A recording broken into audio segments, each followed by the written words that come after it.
Hello and welcome to Skedline for Tuesday, March 18th. I am Deanna Grant. Here are the stories for today. Humber Student Federation will meet next Wednesday at its annual general meeting. Student government is under fire for disqualifying candidates in the middle of last week's elections. Reporter Joyita Sengupta speaks with disqualified Vice President of Student Life candidate Karnesh Babaria. Go to skedline.com for the full story on the HSF controversy. Drivers can face a $300 to $1,000 fine for a distracting driving offense.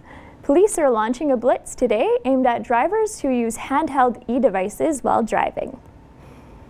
In international news, President Vladimir Putin signs a treaty to accept the Republic of Crimea into the Russian Federation. To BBC.com, the Russian president tells Parliament that Crimea was and is an inseparable part of Russia. The Chinese passengers on the missing Malaysia airline flight are threatening to go a hunger strike if Malaysian authorities fail to provide more accurate information.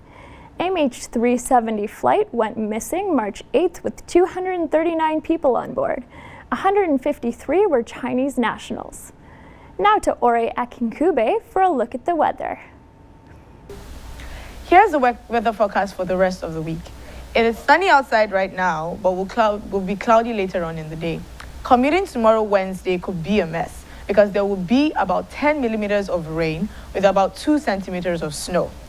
Thursday is the first day of spring, but there might be some wet snow coming our way. We will have some cloudy periods with a high of 3 and a low of 0 on Friday. Saturday will be partly cloudy with a high of 2, and Sunday will close off with some flurries and a low of -7. Thanks, Ore. Here's Antonio Savoya with today's sports news. Antonio?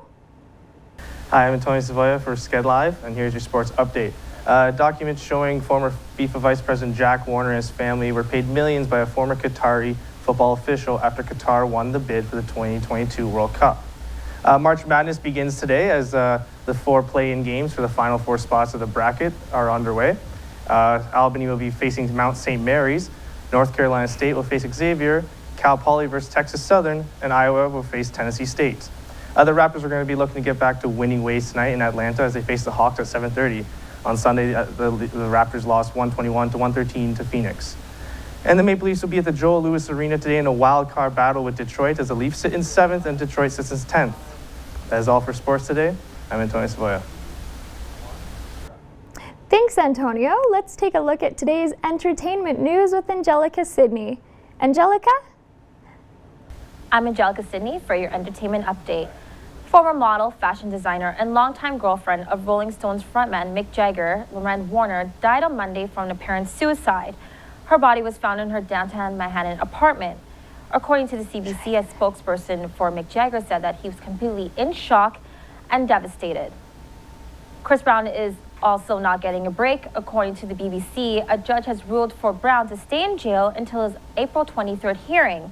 He was arrested last Saturday at a California rehab center, and he's been facing scrutiny and trouble with the law due to his incident with former girlfriend Rihanna. Kanye West is also in hot water. According to CNN, West was sentenced to 2 years probation for a misdemeanor battery conviction. The judge sentenced West to 24 anger management sessions and 250 hours of community service, as well as compensating the victim. Justin Bieber also made an unannounced visit to Niagara Falls View Casino, and he was denied. According to CBC, one of the pop star's entourage could not present a valid ID. Thanks, and back to the studio. That's all the news we have for today. For more stories, visit skedline.com. Thanks for watching. Until next time.